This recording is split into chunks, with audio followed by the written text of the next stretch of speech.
Welcome, welcome to the Ass Show. I'm Adam, And I'm Steve. and this is Show, Adam Steve Show, and we are celebrating the biggest night of the year, the movie Super Bowl. We have the Oscars on our docket today, as well as Kung Fu Panda 4. But first, I know we don't often do news too often, but we have a couple little news things. Steve, you want to bring up the first thing?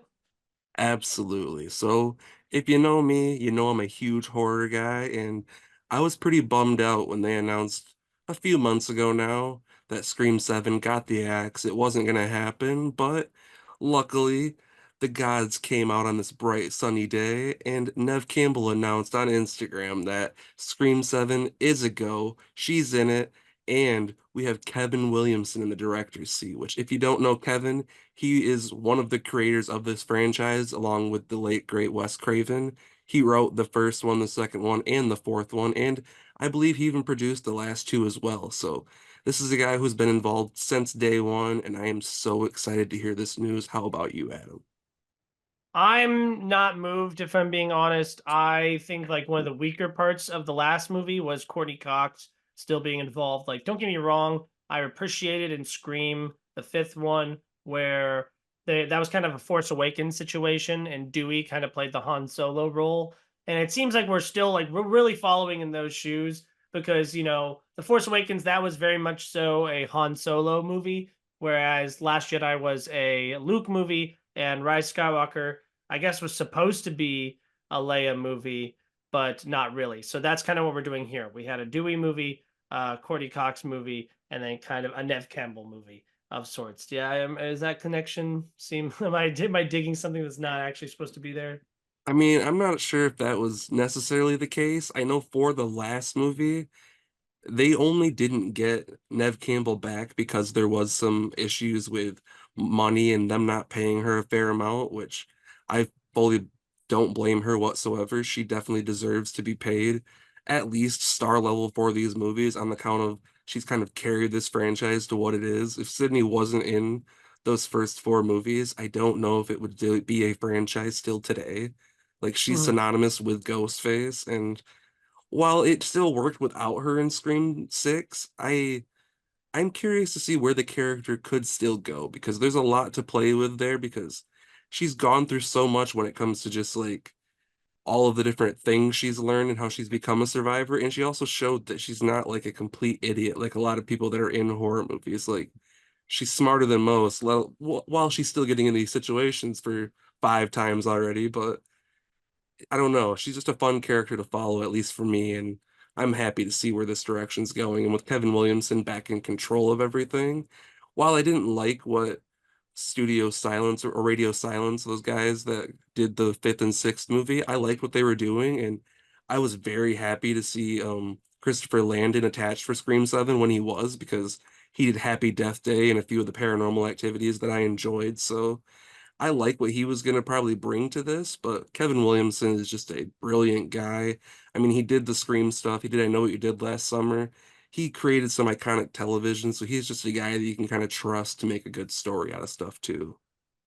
I and to continue the Star Wars comparison, like you said, it seems like there's a lot of business decisions that should be creative decisions. Like they should have had this more properly planned out. Like Scream, it's even less planned out like than the Halloween trilogy. At least like when that came out, they're like, all right, we're gonna do a set trilogy, and here are the titles, and we have one director that's gonna do it, and then obviously they try to do that again with David Gordon Green and The Exorcist, and that did not succeed at all.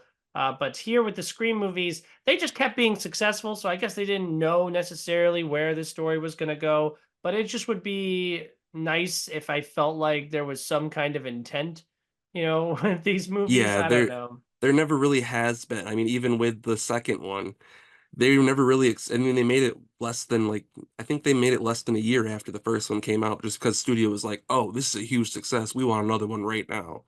And honestly, Wes and Kevin didn't really plan out where they were going to take it whatsoever. And I mean, there's even why Kevin wasn't a writer on the third one. They were planning out a whole story that I've heard anyway. I haven't actually read the script or anything, that Stu was actually didn't die and that he was actually going to be like the leader of like a group of high school killers in the third movie, and there was going to be a whole thing. But when that was about to be made is when Columbine happened, when two kids went into a high school, started shooting people. So that script got the axe completely, and that's why it became Scream Went Hollywood. So like Mm, this series, they've tried to plan things, and then things just don't work out for them, unfortunately. So I think that's why there doesn't really feel like that big of a continuality through some of the plot lines anyway. I would love to sit here and say that the franchise has exhausted everything that they could possibly exhaust, but I'm sure people felt that way after the third one. And the fourth one is one of my favorite horror movies ever. So, and like I said, I saw value in the fifth one as well. But Nev Campbell coming back, I do feel like when it comes to her storyline, I feel like we've said everything we needed to say. Like I'm would be much more interested in a sequel where Jenna Ortega and Melissa Barrera like we continue their storyline kind of because clearly there's a lot of effort put into the what was it, the core four that they had going on. So I'd love to see them do something with that. But Kevin Williamson coming back and especially Kevin Williamson directing, that does get me a little excited. So he's going to write it too, right? I have a feeling he'd write it. I'd be shocked if he doesn't. But one Mhm. thing I feel like they could do to satisfy both of us, and I feel like the plot line kind of already works in there, that they didn't really touch on it that much. With Melissa being Billy's kid, she didn't really get to interact with Billy's ex-girlfriend as much as I kind of wanted her to. So if they went that direction with the story of being like she's becoming like almost more evil like her father, and then Sydney has to kind of like fight her in a way to kind of fight Billy again. I feel like that could Mhm. be a cool way to mend these two stories together. Now, I don't know if that would work for everyone, but I feel like that's Mhm. kind of a way to incorporate the two stories and still keep Sydney relevant. Mhm. Yeah, I will be there. But yeah, I'm not very excited for this. The sixth one I felt like was a pretty decent disappointment. So I feel like there's nothing new here. But yeah, like I said, I'll be there. Oh yeah, I'm 100% in. Scream is my Mm. favorite. And then two, I have some bad news and some good news. So I'll do the bad news first, so we can counteract it with the good news. We are getting a delay for the Batman 2. It is now going to be, I think, 2026 instead of 2025, which is super duper disappointing. But 2025 already was jam packed full of good stuff. So I guess we're just spreading things out a bit. And hey, if they need time, they need time, right? Yeah, I'd rather them take the time, make it as best as they can, rather than rushing things out like we've seen with some other things lately. Exactly. So, but we're very excited for that, obviously. And then we get the good news, which is that there is a new PTA movie coming out, and it will be in IMAX. It will star Leonardo DiCaprio. Leonardo DiCaprio and yet another fantastic and wonderful director to his arsenal. He's already got what Spielberg, Nolan, Scorsese, Boz. So of course. Tarantino. Tarantino, exactly. So he's got James Cameron for God's sake. So it'll be awesome to see that movie. I'm very very excited about it. How about you? Oh, absolutely. I don't know a whole lot about it, and I'm kind of happy I don't. I don't want to know too much. I'm just happy to see these kind of things with no kind of expectations going in. I mean, I have expectations, obviously, because I love Leo. Mhm. PTA makes great movies too, so it's going to be interesting no matter what. Mhm. Good, good, good. Well, to the meat and potatoes here, we have the Academy Awards. We have the Oscars this year. I didn't watch the show too much. I had to go back and rewatch it because I have a thing where I go with my mom to see a basketball game every year. So I didn't know it was on that night. We watched the Pacers. She's from Indiana. So I didn't get there until the cinematography award. I went back and watched the monologue. Let's start actually right from the beginning. The monologue, you watched the whole show, right? I watched most of it. I have to still watch the very end because I had to go to bed because I had to be up at freaking 2:30 in the morning, but I Mhm. fell asleep right as like Killian Murphy was getting his award just about. Oh, so we have complementary experiences here. So good. So the monologue, how do you feel about that? You know, it was pretty cheesy at points, but I liked it more than other people did, I think. I really kind of laughed a lot at his Robert Downey Jr. joke. I thought that was pretty funny.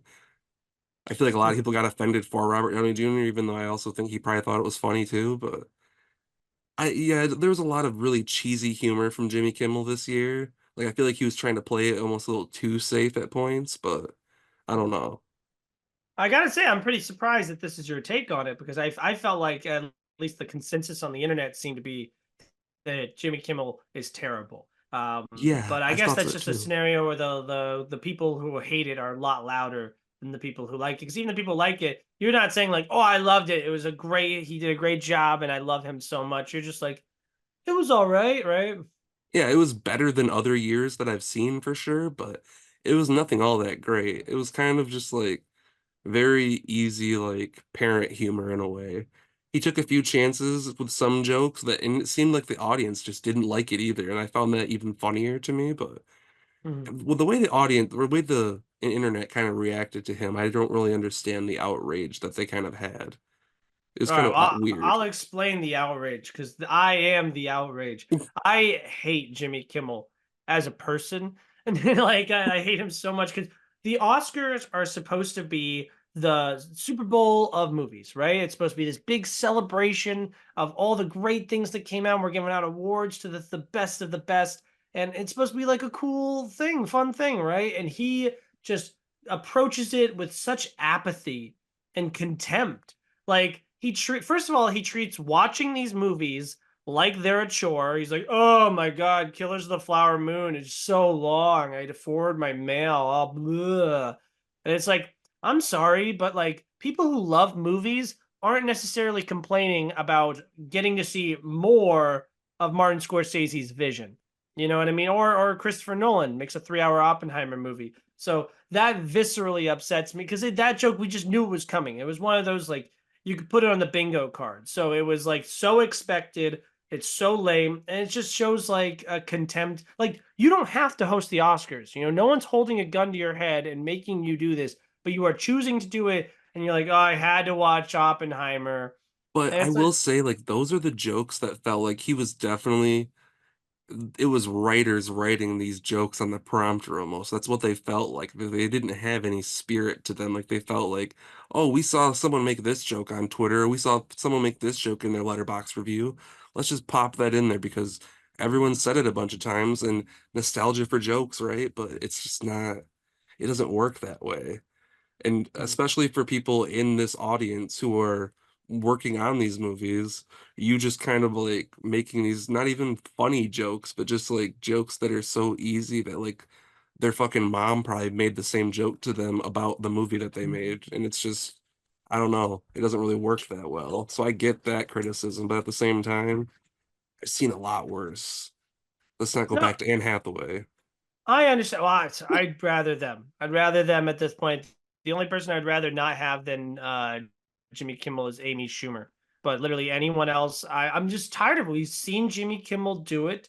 And like, I understand if he's trying to appeal to like casual movie fans who like aren't watching all of the nominees and everything. And like, because there's plenty of people like my mom, for example, she watches the Oscars and she'll try to go out of her way to watch all the nominees before for better or for worse. Like she's not really that great at it.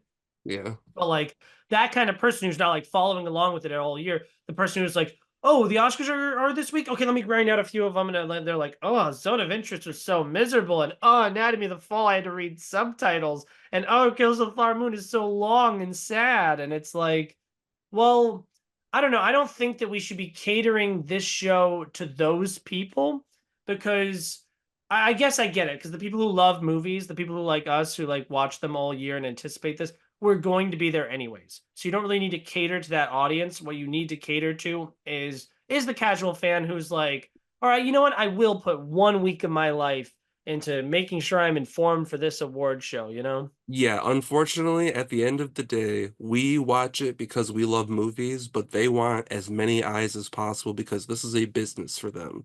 That's just the way it is. The Academy needs as many viewers as they can, especially to justify putting it on every year and spending the amount of money they do. They want as many people as they can, so they try to make it as accessible as possible. But yeah, it definitely ruins it for people that really, really are passionate about the awards and not just about the spectacle of it all, you know? Which I understand, but like, but at the end of the day, I'm not a casual. Like, I am very far away from that. So when I watch it, it's horrible and it's so annoying. I thought the Robert Downey Jr. thing, like, it's clear that he wasn't like enjoying it. You know, like Robert Downey Jr. He has this whole like storied career, right? And he, goes and does this big, awesome movie. What he would say is the biggest achievement of his entire career. And you're going to sit there and his night, we know he's going to win. And you're going to sit there and bring up his lowest moments. And he's clearly not enjoying it. Like he did the nose thing right away. And he's like, come on. And like, let's keep it going kind of thing. And then there's a little clip of Emma Stone calling Jimmy Kimmel a prick as well after he made a joke about something. I don't even remember what the joke was. But yeah, you said it yourself. Like the audience clearly didn't seem like they were enjoying it at all. And I think the perfect microcosm for how awful Jimmy Kimmel is, because people love to be like, ooh, I would love John Mulaney to come host, like, because everyone loves John Mulaney. Well, Jimmy Kimmel did a Madam Web joke. Do you remember the Madam Web joke? Yeah, and I actually remember John Mulaney's Madam Web joke too. Exactly. So they both made a Madam Web joke. The Jimmy Kimmel one like flopped, and then the John Mulaney one, I was cackling out loud. That was the funniest joke of the evening, and he was up there for like 2 minutes. You know what I mean? Yeah, but at the same time, the audience isn't gonna like someone like John Mulaney either because these jokes, when you're the host, you kind of have to take the piss out of these people and make jokes like that, especially when you're a comedian.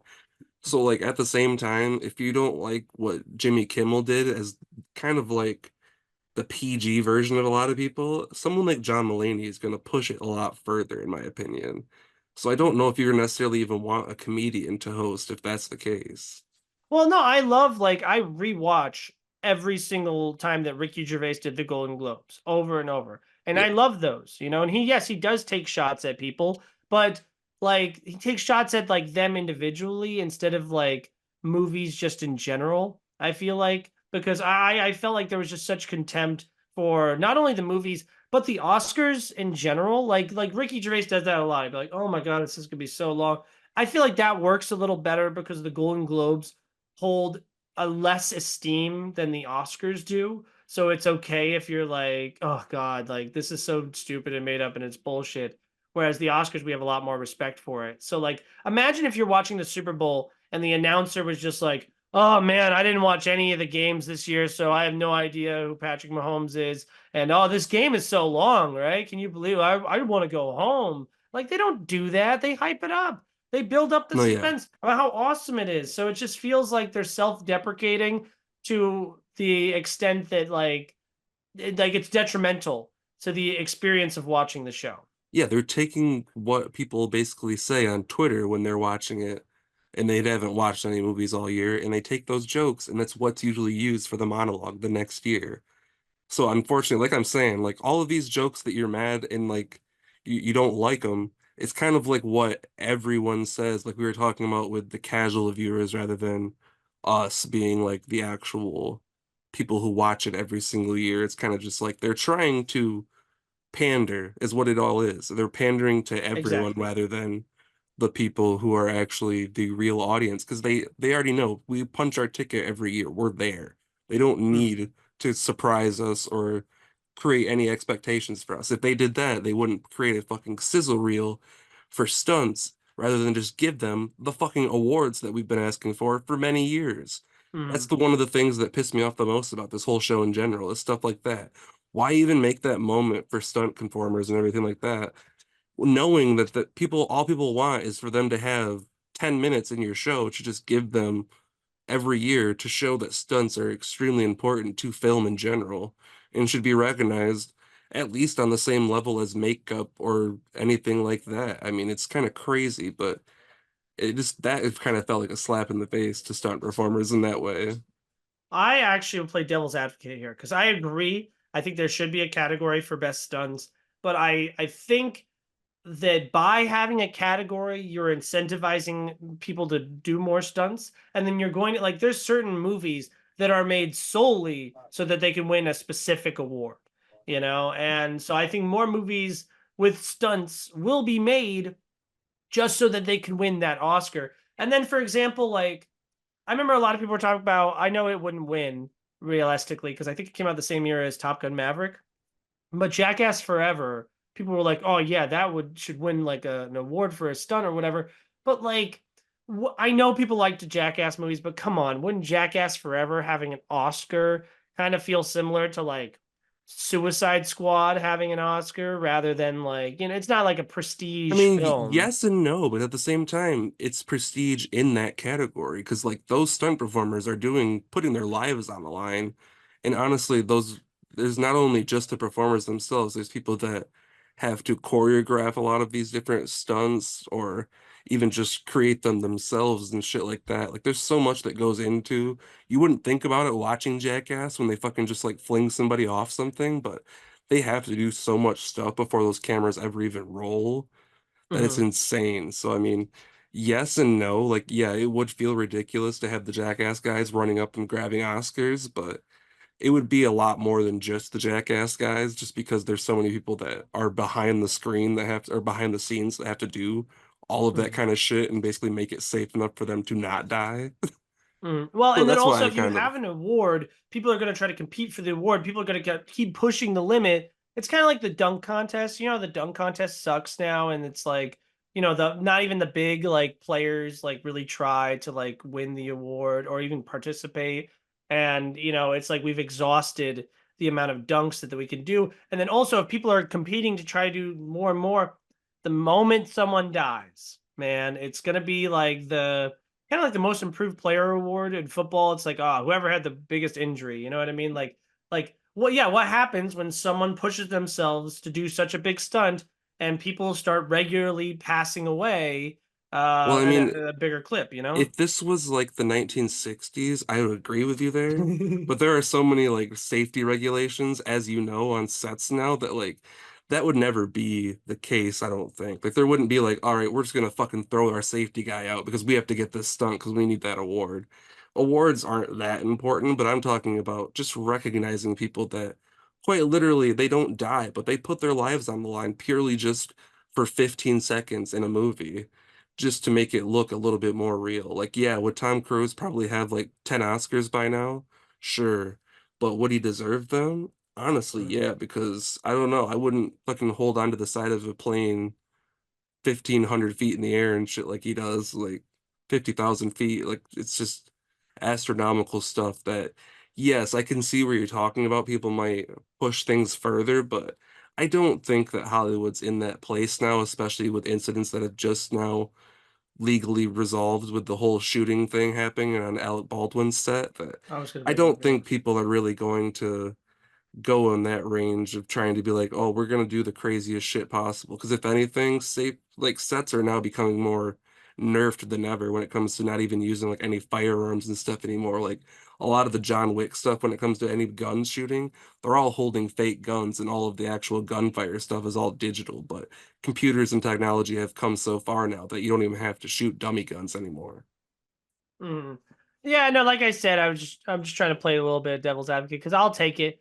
It's another award, and that's cool. Movies like that should, because these are accomplishments. So I really do believe that they should be awarded for things. But I also think there should be way more Oscars just in general, just because I love movies so Well, and much. there are so many different people that work in the industry that don't really get recognition on a global scale like that either. Oh yeah, and a lot of them aren't even on the show anymore.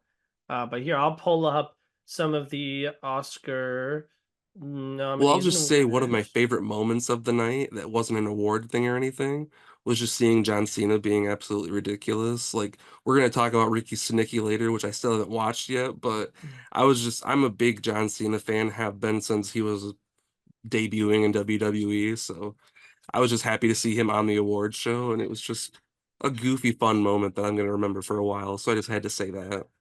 Yeah, I enjoyed that bit, especially since he was actually naked. I enjoyed the Danny DeVito and Arnold Schwarzenegger bit. I think that Al Pacino just like totally lackadaisically like waking up from his nap and going up there and muttering whatever won. My eyes see Oppenheimer. Yeah, yeah, yeah. You gotta watch the clip. I It's haven't so seen it funny. yet. Yeah, because he goes up there looking like hell, and then he's just like muttering some kind of joke, and it's working. It's playing, and he opens he's like, I gotta go to the envelope though, and he like opens the envelope. He goes, My eyes see Oppenheimer. Yes, yes, Emma Thomas, Chris Nolan. It's like, We all knew Oppenheimer is winning, but like, could you imagine like if we Another didn't? fucking moment like that. It's like he read it wrong. Oh my god. And in a more competitive year, it's like, is it? Are you sure that's what it is? And like the fact that like Jimmy Kimmel, he's still making jokes about that exact same Oscars with the Moonlight La La Land thing. He's like, oh, make sure we rip that up. And I will say the one joke I ever liked that Jimmy Kimmel did was the one where he had the board. I think last year at the very end, he would go up to the board. It's like days since the last incident or ceremony since the last incident, and it was like one, and that was funny. And then Yeah. this time, the only joke I liked was if he asked Spielberg, like, "Why are you here?" and then he was like, "Oh, do you just have season tickets?" And that's Yeah, that funny. was funny. But everything else, I really hated that he said. I hated the thing. I think the thing he said about Transformers being written by AI, while that is true, because that movie is so mid, I really think that that's like an insensitive joke to make, given like the fact that like we just went on a strike. He's talking about how like, oh hey, like great job everyone striking, except that guy who wrote Transformers 6 or whatever. Fuck you, guy. And it's like, bro, geez. The dog clapping was really great too. Yeah, I love the dog. I Apparently actually they had I a read that they filmed that before the Oscars even happened. Like they brought the dog into the theater and like set the people around him so they could film that moment. yeah, and I saw the picture of the guy with the little arms Yeah. like underneath. I had a prediction for the awards that didn't happen, but I was so confident that it would.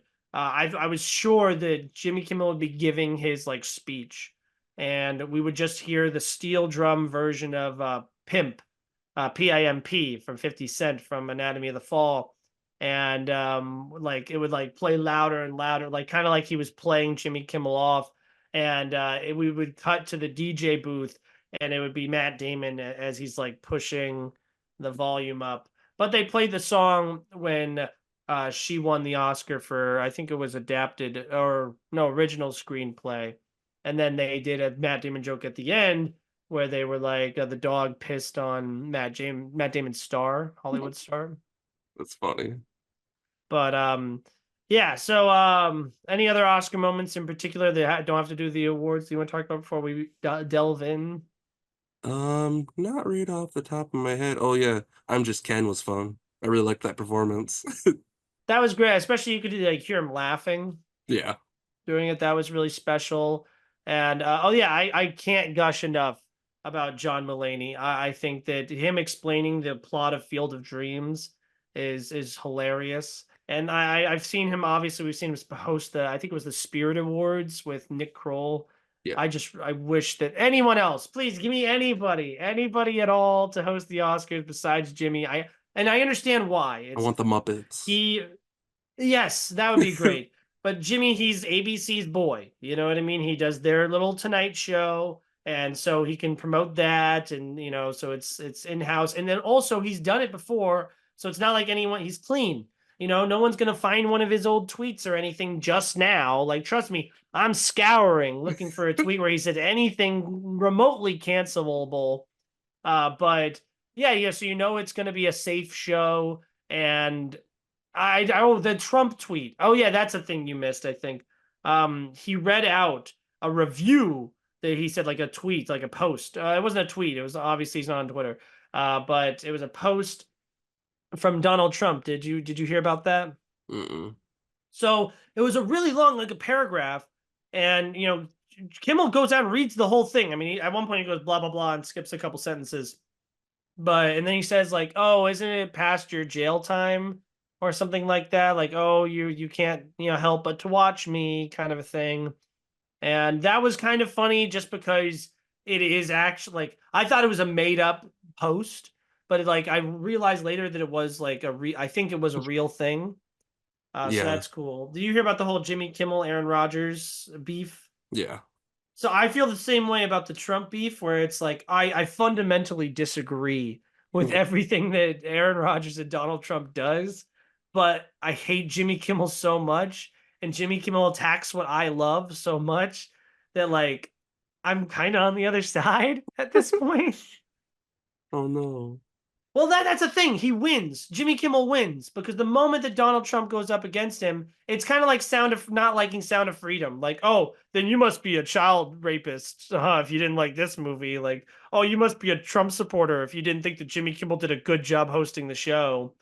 And so that bothers me too, how like bulletproof that he is. You know. Yeah, I think he's only bulletproof through ABC, and that's about it. I don't think anybody on the internet really likes him anymore. Like, the more the Oscars go on, and just the more Jimmy Kimmel is kind of just in the limelight in general, it seems like people are just over him. So I used to watch his Mhm. actual show and everything too, and I just got bored of that. I got kind of bored of all of his very stale material that he still brings to the Oscars too. Like I said, it's like mom and dad humor in a way. Like my parents would love a lot of the jokes he was making last night, but it just wasn't really hitting as much for me. Mhm. So starting off with the big award of the night, I guess we'll kind of work our way down. Best picture goes to Oppenheimer. Thoughts and feelings about this? Did they make the right call? Yeah, I mean, it's the safest bet in my opinion.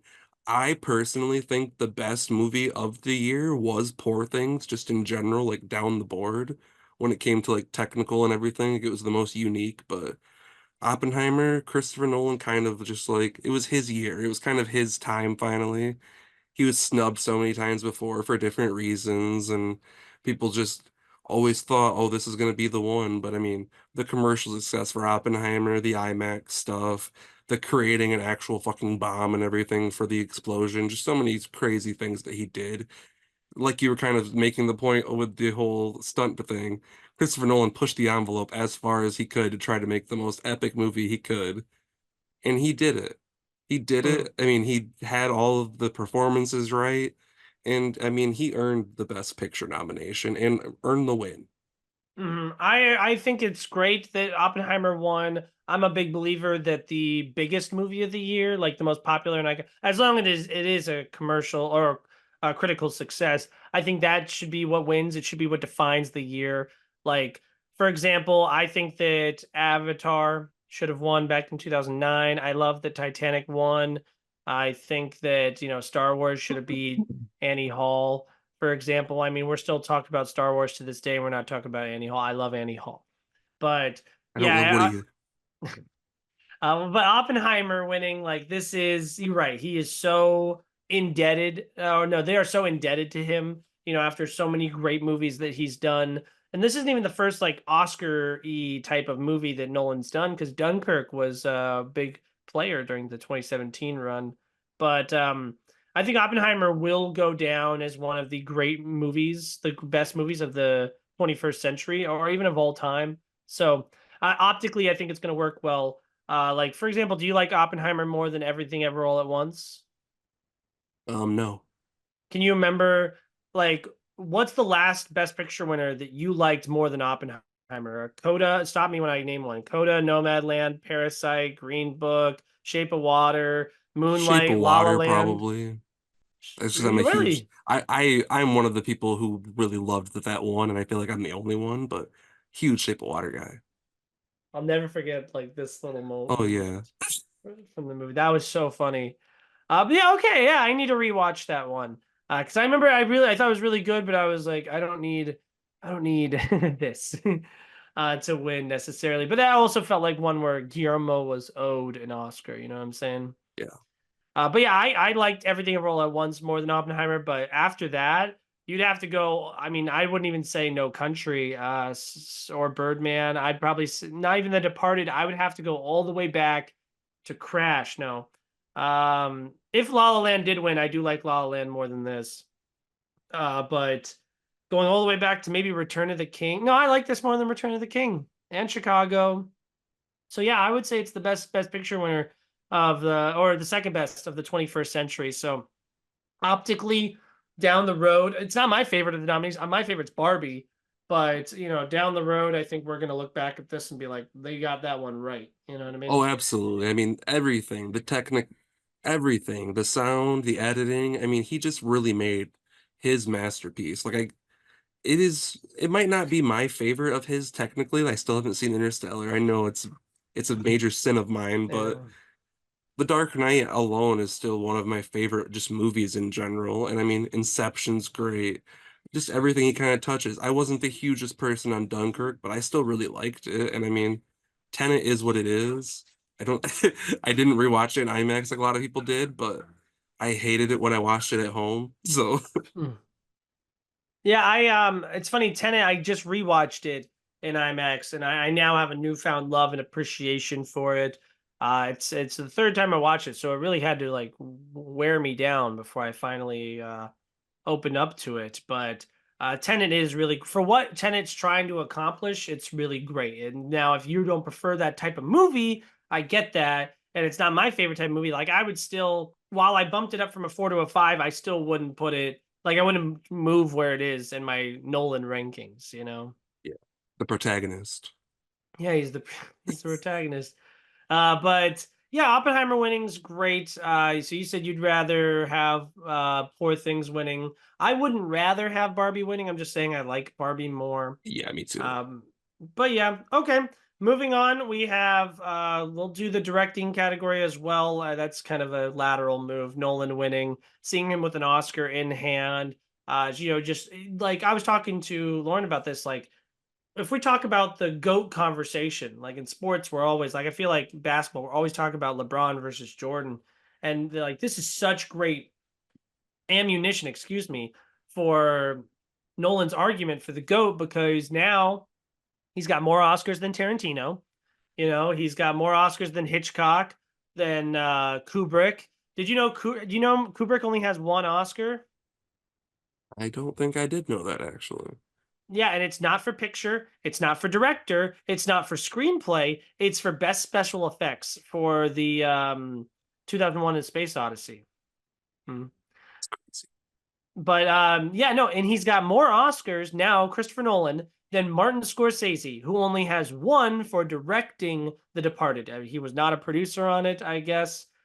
But yeah, no. So Martin Scorsese only has one. So now, like, who's really ahead of Nolan?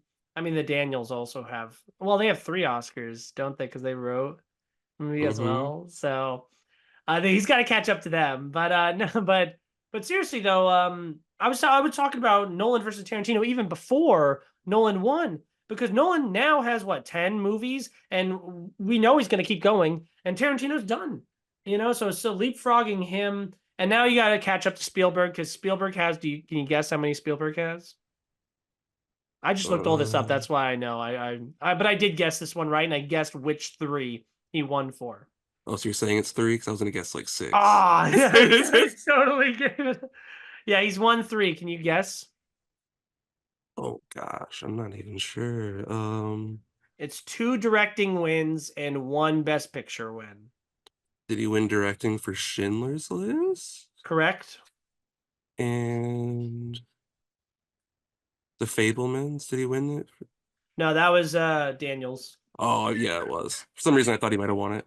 It Um, was Saving Private Ryan for director, and then picture was also Schindler's List. yeah, okay. Um, And then the majority of his nominations, like I think the first thing he was nominated for was Schindler's List. So while we got Best Picture nominations for E.T. and for Jaws and for Raiders, those were not in his name because he wasn't a producer, I guess, at that time. So um, yeah, like Nolan is hot on the heels of Steven Spielberg.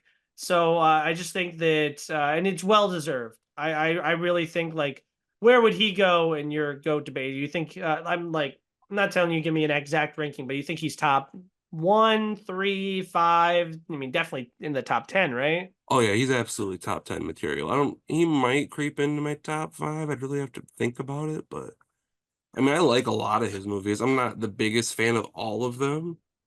I wasn't necessarily the biggest fan of that one. I forget what it was called. The one that has the guy with Insomnia, the tattoos and everything. Yeah. Memento. Memento. I didn't love that one. I liked it, but yeah, I mean, Inception's probably my favorite of the ones I've seen. It, like I said, I still haven't seen Interstellar, so that's really gonna probably change my mind more than anything. But Mhm. I think he's still, yeah, he's definitely a top 10 material, if not creeping into the top five. Just on Mhm. pure like talent in general. Yeah, and even movies that people would say that are his lesser movies, Batman Begins and Dark Knight Rises. I recently rewatched both of those. Those are fantastic movies. Oh yeah. Like he really doesn't miss. So Nolan, it's just such a celebration to see him win Best Director. Yeah, and I mean, even speaking of Batman Begins, he started working with Cillian Murphy that long ago. And then we can even Mhm. lateral this into Cillian Murphy winning Best Actor. The Exactly. man, How do you feel about that? I mean, I knew he was kind of a lock for that one. He played that role just so damn well. I would have loved to see Paul Giamatti squeak in there just because he's just fantastic as well. And I mean, there were other people. I mean, even we'll talk about American Fiction a little bit too, probably, but even why can't I say Jeffrey his Wright. name? Jeffrey Wright. He was fantastic in that movie too. Like that whole category was just kind of stacked, but I do think the right choice was Cillian Murphy. It just kind of worked. He was just perfect for for Jay Oppenheimer. Yeah, I agree. Killian Murphy was, I think, the correct choice. I agree. I really like Paul Giamatti, and I think Bradley Cooper did an amazing job. But yeah, no, obviously it wasn't going to go to Coleman Domingo, despite Rustin actively trying to win awards. And then I really love Jeffrey Wright in American Fiction as well. But yeah, no, this was going to Oppenheimer all the way for me. I don't really have much to say about it Yeah, I outside of mean, just he was great. I will say, like, even Coleman Domingo and Rustin, I really liked Rustin. I do think Coleman Domingo might even have had a stronger role almost in The Color Purple, but I mean, he just had a great year in general, and I think he's due for an award eventually just because the man's just a fantastic actor too. Oh yeah, he's great. Like when I heard the rumors about him being in the running for King, if they continue King, I was like, yeah, great. He has such a like kind of like a sinister, like dastardly kind of villain. Oh Like yeah. you said in The Color Purple, he does that really, really well. And he's not like this big, buff guy like Jonathan Majors was, but I feel like intellectually, like he could play a good, fun, creepy villain. Yeah, he almost played an anti-hero a little bit when I first actually became aware of him on Fear the Walking Dead, which was like a spin-off of The Walking Dead. Mm. And it was interesting just to see his roles have almost matured, and then it just shows how like talented this man is. Like even on that show, I think he could almost have won an Emmy. He was that good. So if he just keeps finding these roles that kind of show off for him, if he gets into the MCU, that'd be really fantastic. One thing I saw that was really funny though, I just have to bring up that you brought up Kang Dynasty. Someone was like, "How funny would this casting be?" And it was a picture of Terrence Howard as Kang, and I was like, "That would be fucking hilarious." That'd be good. That'd be good if they played around with fun stuff like that. Just a little bit of self-awareness of Hmm. like where they came from. But yeah, so moving on to Best Lead Actress. Were you surprised with Emma Stone winning? I mean, clearly you said you thought that Poor Things the best movie of the year, but did you think she was going to win? So sure that she was gonna win that I even put money on it, and I won that bet on DraftKings. So don't bet, don't unless you're really responsible people. But Hmm. anyway, I was very, very happy that she won. Although I think Lily did a fantastic job and she was the favorite for a lot of this, Emma Stone just really just put on a fantastic role, and I was so happy to see her win it. I know a lot of people were disappointed, and I feel like Emma Stone, even herself, when she saw like the reaction on her face, she didn't think she was gonna win. So that kind of made the moment feel even nicer to me. I don't know. Like I said, Lily Gladstone did fantastic. I saw people talking like saying that she might not have won it just because she wasn't as actively in the movie compared to like Emma Stone being in the entire movie and doing so much crazy shit that I feel like that's what really probably brought people over to her side, especially when it came to the voting. But they were both fantastic. But yeah, Emma Stone is just a talent that is just. I'm happy she's got all the recognition she has, just because even going back and looking at movies like Easy A and different things earlier on in her career, she's always just been fantastic. I will say I was surprised when Emma Stone won. I really thought that the Academy was salivating. Like they were so ready to give the Oscar to the first nominee for Best Lead Actress that was a Native American. Hmm. So I really thought that they were going to take that opportunity because I think Emma Stone. It's kind of a similar thing with last year, how they gave it to Michelle Yeoh over Tar because while Michelle Yeoh is definitely much more of a lead in Everything Everywhere All at Once, as opposed to Lily Gladstone in Killers of the Flower Moon, I prefer the meteor like lead roles, like Tar, like Poor Things, where it's like here is a whole movie where it's just her acting. Look at the acting, and so I really wanted Emma Stone to win. I think she far and away had not only the best lead actress performance of the year, I think she had the best lead performance period Oh yeah. of the year.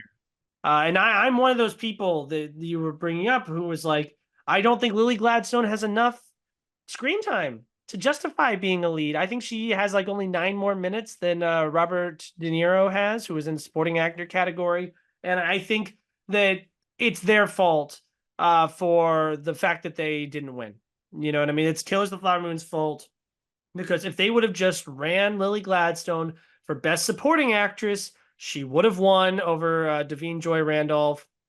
I don't know why they had to push her into the lead, and so that's really unfortunate because she is really great in Killers of the Flower Moon. I'm not trying to say she's not great; she's No. wonderfully fantastic. So is Carey Mulligan and Maestro, but these are not lead roles; these are supporting roles, and they would have a lot more of a chance. Excuse me, if they were listed as such.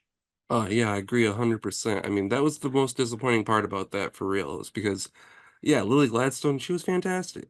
It was a very subdued role, especially, and that's I feel like that might be part of it too, is that she wasn't, I mean, sorry, spoiler alert a little bit, I guess. She was like sick for a lot of it, so she wasn't even really like physically doing that much either compared to Emma Stone literally doing some of the most physical work of the year when it came to the different things she had to do and practically act like a fucking like child in a woman's body almost and kind of just like go through every stage of like growing up, and it's very, I don't know, there's just a whole lot that she had to do compared, so it's hard to even say yeah she was better or she was better. It was just that Emma Stone just fucking in and out, just like you said, best performance of the year. Not even, I mean, she beats Jay Oppenheimer for sure.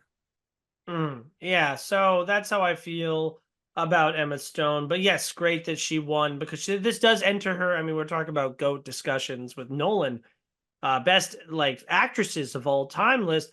Emma Stone's on her way.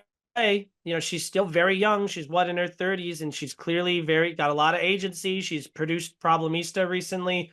She probably I wouldn't be surprised if she was producer on Poor Things. She did The Curse recently, so she's clearly going to enter that territory of like contemporary greats like Kate Blanchett and Frances McDormand and even Meryl Streep, and though all those actresses are way older than Emma Stone is, so it'll be cool to see what she's got. Well, yeah, and it's just so cool to see what she's gonna do next because she does things. It's like, oh, this thing might be more commercial, but then the next thing she does is like one of the most art house movies ever. So it's just Hmm. fun to see what she kind of does next. And I mean, she's so good at Cruella what she too. does. Yeah, exactly. And I mean, I loved Cruella the first time, and that was a movie that I wasn't even expecting to see. So I'm just excited to see whatever.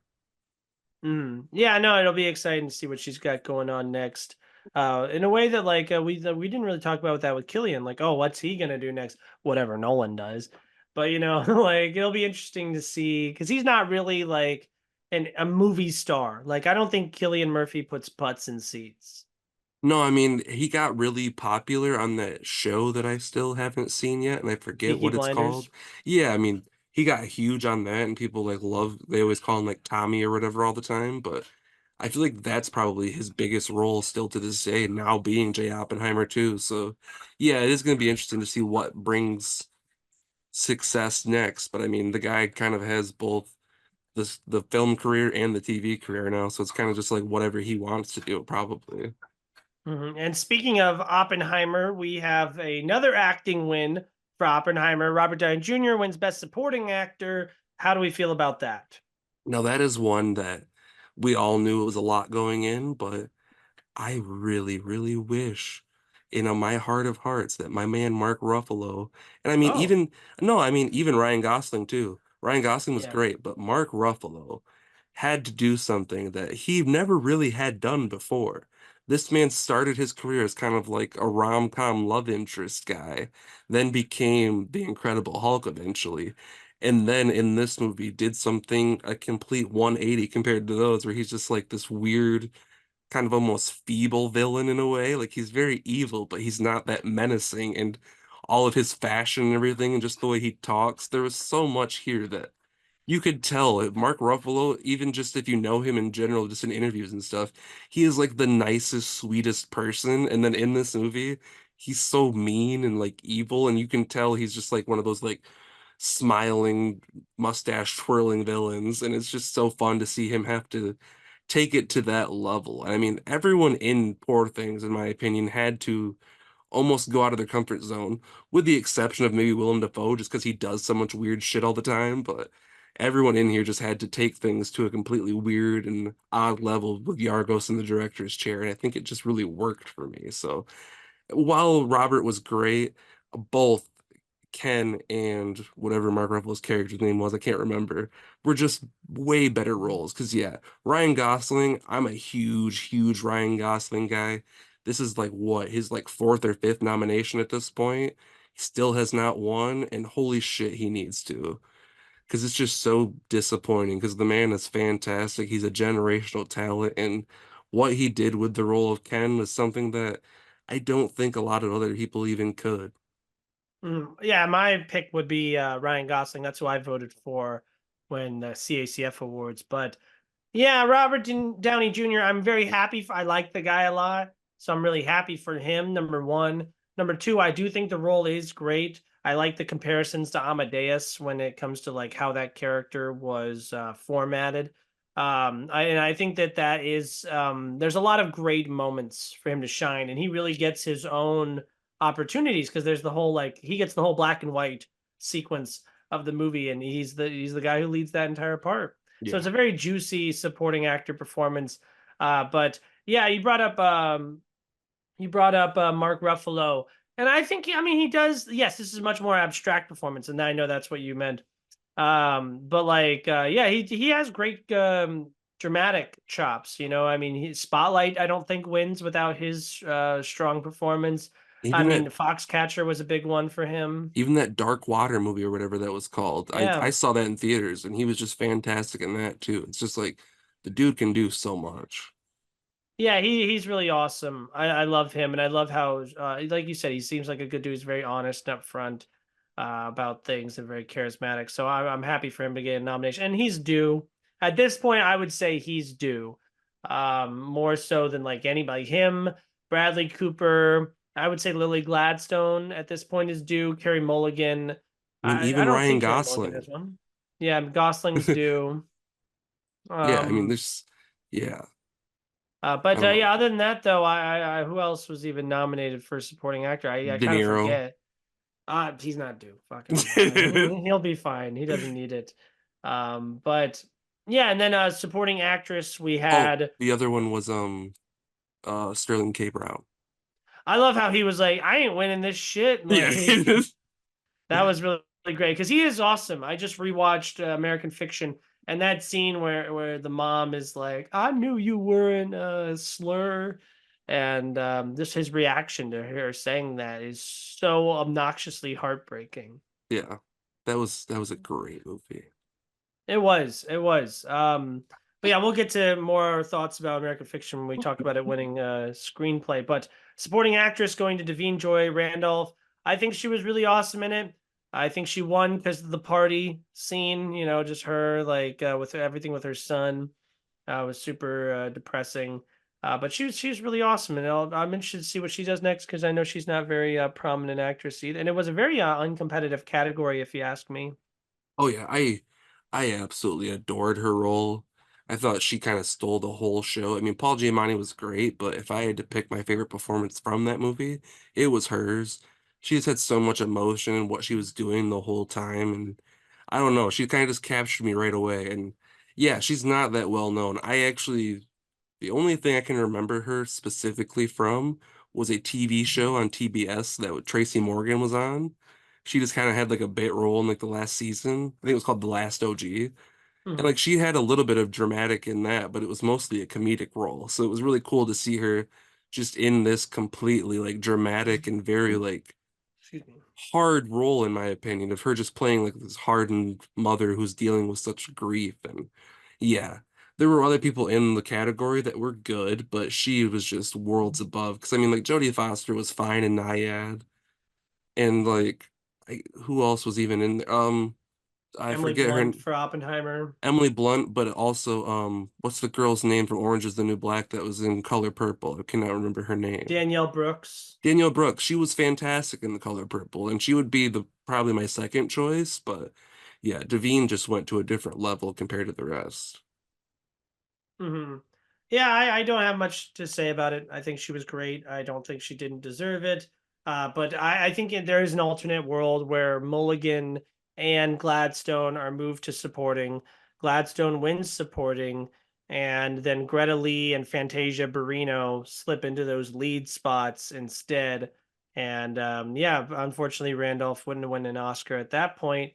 But yeah, but moving on to original screenplay, because we wanted to talk a little bit of, or sorry, adapted screenplay. We want to talk a little bit about American Fiction. It's adapted from, I think, a book called Erasure. Yeah, How did you feel? You just watched it. How did you feel about American Fiction? I absolutely loved this movie. There was so much it was saying at the same time, but also just like a genuinely good like comedy and holy shit, Jeffrey Wright was so damn good in this movie. Like as we already talked about a little bit with Sterling K. Brown, he was a fantastic supporting role playing his brother, but Jeffrey Wright just had me right from that opening scene with the girl raising her hand with him having the N-word on the board. And she's like, you shouldn't have that up there. He's like, if I can get over it, so can you. And shit like that. Like that right away, it kind of just told you what this movie was going to be about. And I loved where it went. You can kind of tell at certain points, like it wasn't like the most original screenplay, obviously being adapted, but just like the story in general has kind of in different ways been told, whether it's like someone pretending to be someone they're not to gain success. It's a fun story, but the performances are really what brings it to life here I just recently rewatched an episode of Always Sunny. Do you watch Always Sunny in Philadelphia? all the time. Yeah. Okay, so you know the musical episode where the Wiz and they switch bodies Yeah. with yeah. So it kind of reminded me of that, the whole song like What Are the Rules? Yeah. Because the whole movie I felt like was adding me because I just kept thinking about my experience watching Till the year prior and like I cried 6 times during Till. And so I'm just watching it. It's so important and we needed this and it's really great and yeah, so I just felt like the at symbol, Oh like this yeah. movie was about me because I'm one of those people who watches these movies like this, I don't know, like thought about like 12 Years a Slave, great movie, like really great movie, but like just really calling out how society as a whole treats like Black people in entertainment, like when it comes to like stories and movies and TV shows, and how it handles stereotypes and whatnot. And like for example, like the ending of the movie, I was like crying laughing that with the whole like alternate endings Yeah. stuff. That's so beautiful. I feel like the whole movie is kind of wrapped up in that one scene where Jeffrey Wright talks with Issa Rae about her book and asks, and he's like surprised that she doesn't like his book, and he's like, "Well, how do you see your book being Yeah. different from mine?" And because it's not black and white, like that's why it makes me think of the "What Are the Rules" song. Like I had a friend tell me a story recently where he was talking about like a play or something, and he said he referred to someone as black, and then the another person who wasn't black got offended, and it's like, okay, I'm African American. Like, what are the do? Are we supposed to say African American? Are we supposed to say black? Like, what are the rules in society? If I'm playing pickup and the last I don't know anyone there, and the last two people there's a white guy and a black guy, you know what I mean? Like, am I racist if I pick the black guy?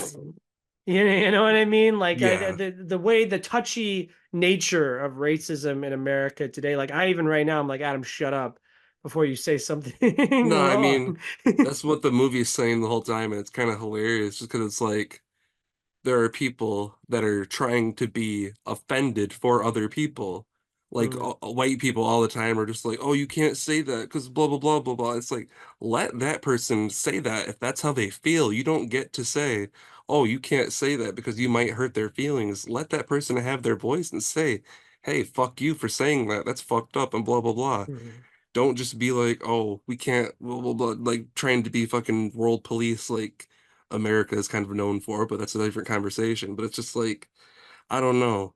But that's the same thing. It's just like there's so much layers to this movie, and the most coolest part about this, like you said, best adapted screenplay, but it is from a first-time writer and director too, which doesn't happen that often. It's like, yeah, it's just so cool to see that happening, especially with something like this that was, while like I said, trying to say so many things at the same time while just being a genuinely great comedy. Well, it's funny because a lot of people, I don't know if you heard the news story. We didn't really get to talk about this at the beginning of the episode. I forgot to bring it up. But the holdovers, right before the Oscars, there was this news story that came out that the Paddington 2 writer had a script called Frisco, and it had even peaked on the blacklist, or the African American list. No, I'm kidding. But it peaked on the blacklist at the number 3 spot, and he's like, there's like this whole list with points of contention, like similarities between Frisco and the holdovers, and there's proof that Alexander Payne read Frisco twice, and so like it's really damning stuff. And it really paints Alexander Payne, who recently had his like prior allegations and like misdoings in his life brought back to life with him being, in the spotlight because of the holdovers. And so, but no one's talking about how American Fiction is very similar to a Spike Lee movie, I think from the 90s, called Bamboozled, where one of the Wayans brothers does a similar thing where he like is an artist and he, is not doing too well, and he decides to make a parody where he is like, I think there's elements of like blackface or whiteface in it, but yeah, he's making it as like a making fun of people, like racist people, and everyone takes it as this like serious thing, and so no one's bringing that up, you know what I mean? But it doesn't bother me with the holdovers as much because my favorite part about the holdovers, like the script, isn't what excites me about it. Like it's a well written script, and it's tight, but it's not like, my favorite things are the directing and the performances. Hmm. So it doesn't bother me as much. Did you hear about that whole thing? None of that actually. Hmm. But yeah, so that I thought that was interesting about American Fiction. There's just so much that I really love. I love the scene when after they vote and they're like, "Well, it's just really important to listen to black Oh voices." yeah, 100%. That had me fucking dying. I was like, the actual dialogue written here was fucking hilarious, and like the way it was delivered by the performers. That was what really sold it for me.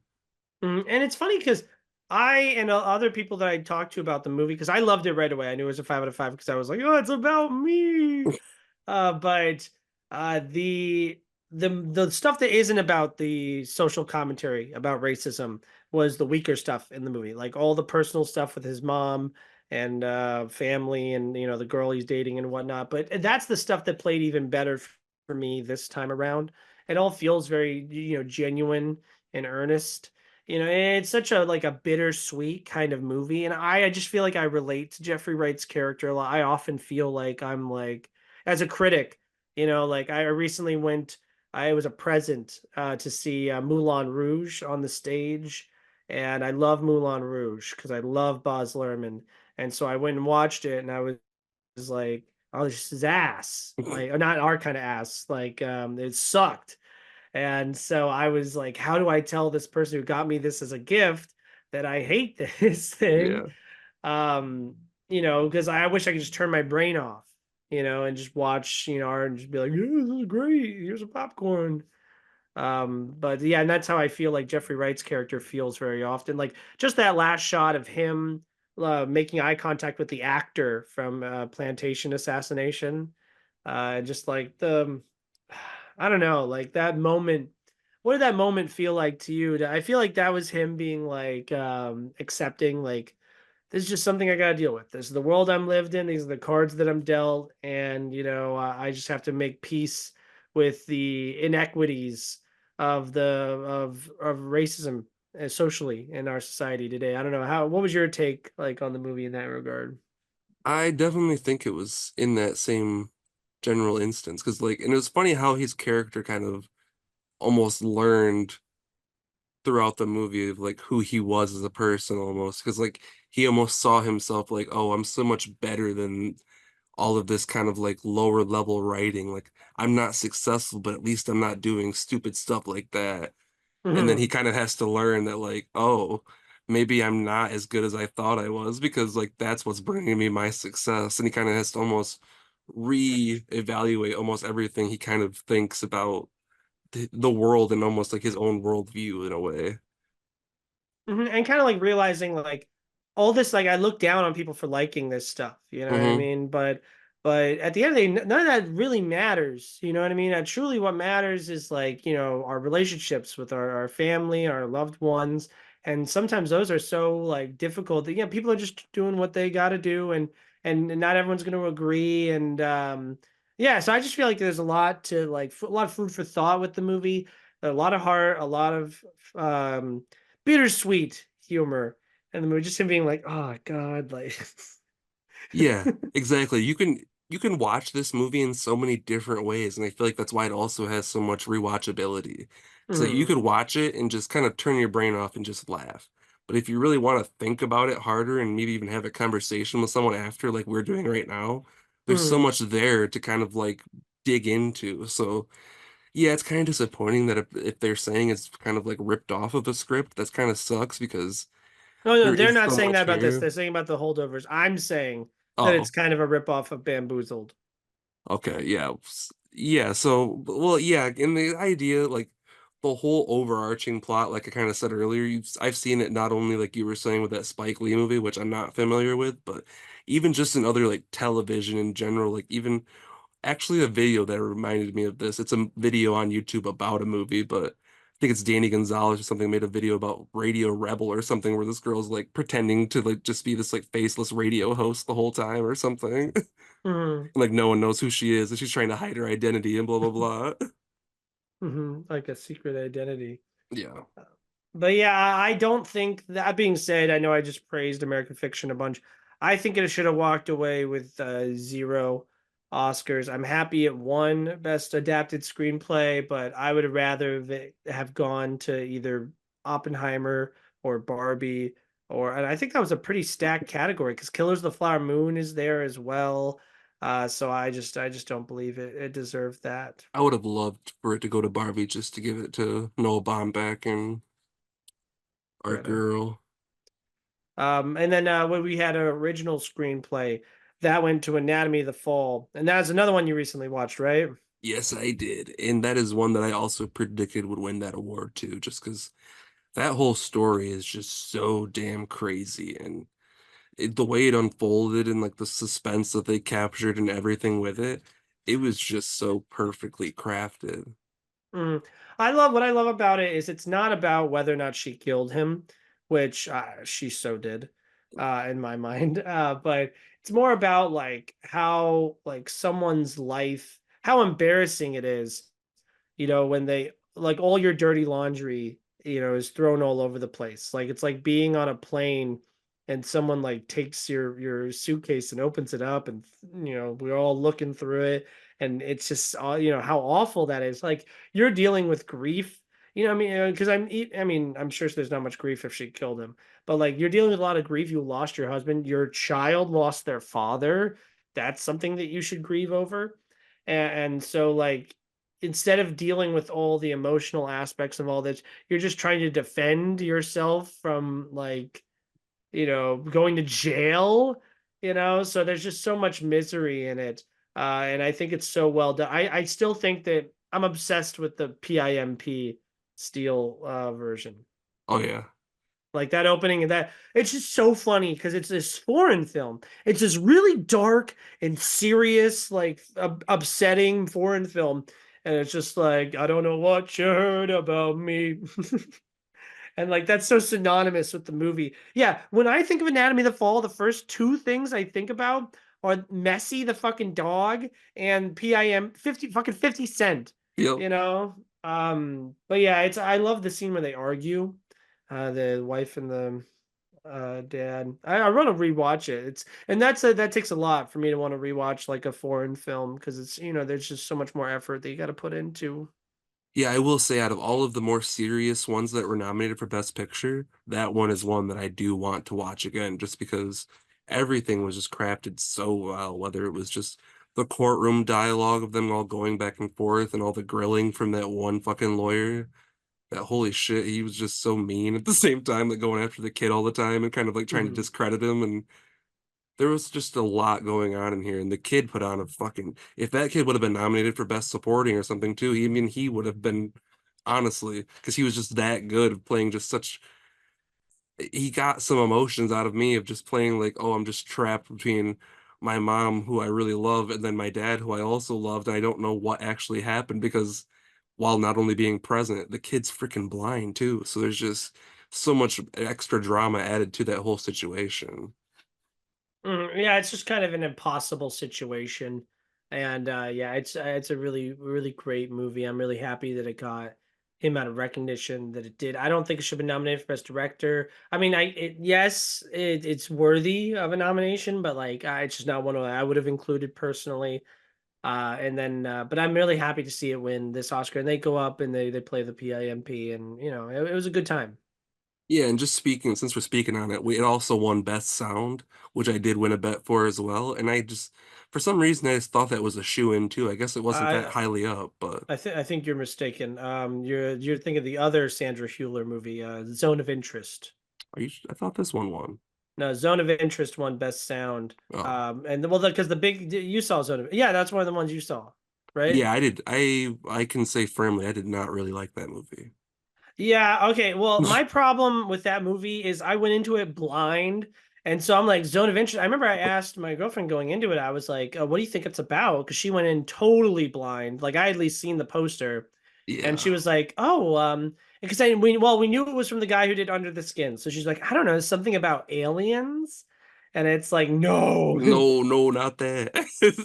So yeah, after like learning more about it and knowing more about it, like afterwards, I like it a lot more. And it was a harrowing movie to watch. I mean, anything about the Holocaust usually is, but I think it was a really inspired choice for that movie to win Best Sound because a lot of the fear in that movie is from the distant sounds of like screams, from the concentration camps. So I'm really happy that movie won. It also won Best Foreign Film, obviously. It's the only one nominated for Best Picture. Anatomy of the Fall should have been nominated as well. I don't know why it wasn't.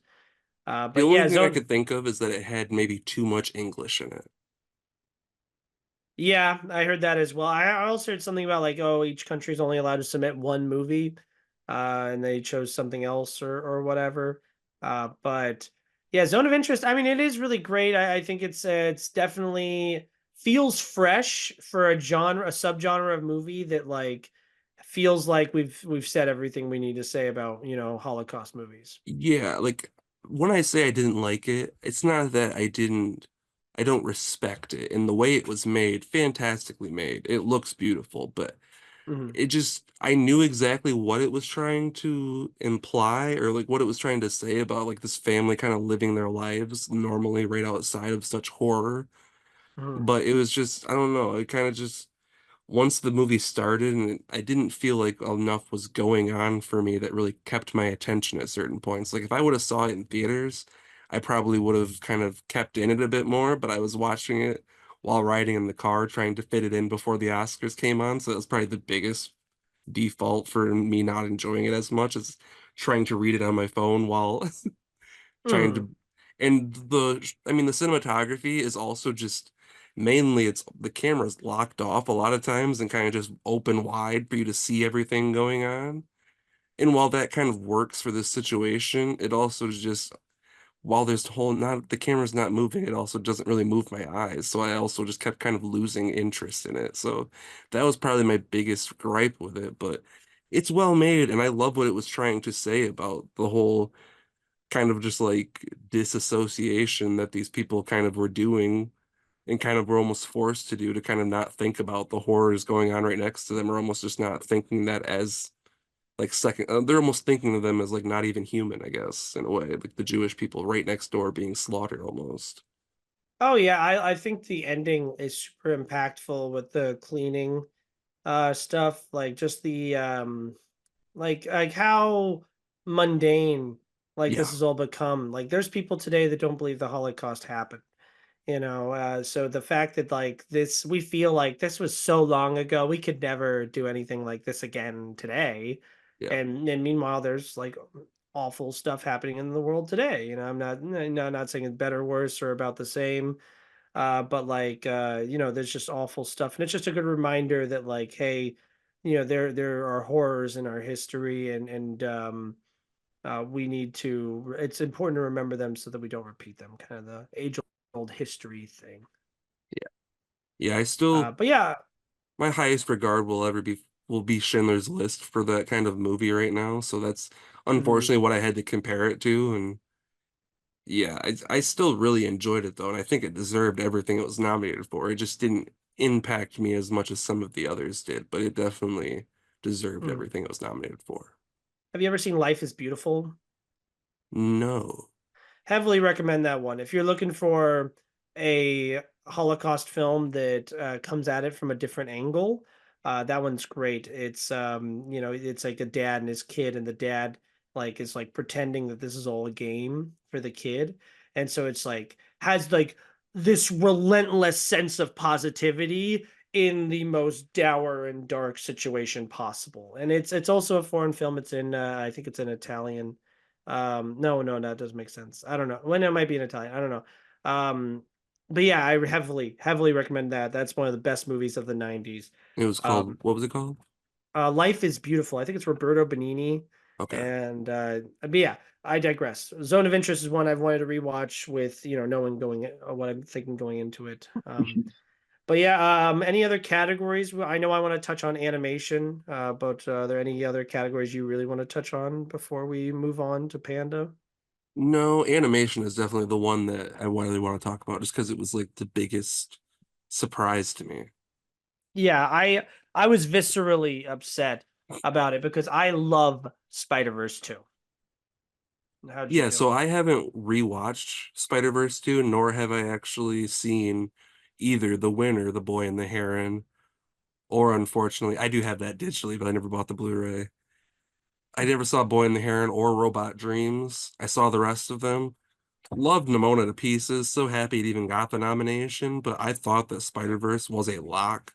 So when Boy and the Heron won, I was like completely shocked to the point where I was like sitting next to my mom and I like had my like papers printed out of like my Oscar nominations and I was like, what the fuck? I was like, because I was like, all right, I'm doing pretty good so far.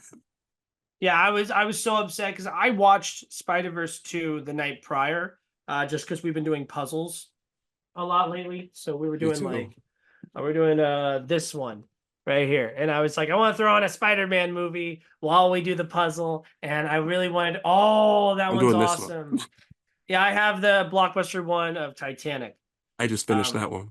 so yeah, I watch it and it's fucking amazing.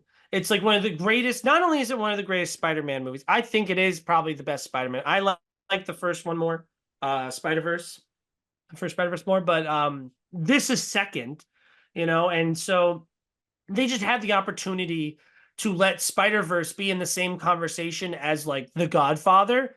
And I know like, this is it's not best picture we're talking about here, but like for a movie to win the first two entries to win the like best picture or best animated feature award, that would have been so fucking cool. I mean, obviously Toy Story's in that category because 3 and 4 both won, and the award wasn't made until 2001. So obviously 1 and 2, which would have won, but so that's like an elite conversation that it would have been in, and it owned the summer until Barbenheimer happened. The animation already, the first Spider-Verse has like the best animation in the past like 5-10 years. And this one steps it up a whole nother level. It's the Empire Strikes Back. It's the fucking Dune 2 of the Spider-Verse series. It elevates it in so many great ways. We're in a world where we've seen this is the 10th Spider-Man movie, and we found a way to still make it feel fresh and original. We have two villains. Like, think about right now who you want the villain in the Tom Holland, the fourth Spider-Man movie to be. Yeah, it's really difficult to do because we've exhausted everyone. They all have their own spin-off films, and we've already done several iterations of Green Goblin and Doc Ock, and it's just like I'm so sick and tired. And Spider-Verse 2 is like, yeah, like they reached into a bag and was like Spot and Miguel O'Hara, and immediately they're both instantly iconic Spider-Man villains and visually unique and terrifying in their own ways. They complement each other so well, and just I'm just so viscerally upset because I love Boy in the Hair and I love it so much, but like that's like not even one of the better Ghibli movies from Miyazaki.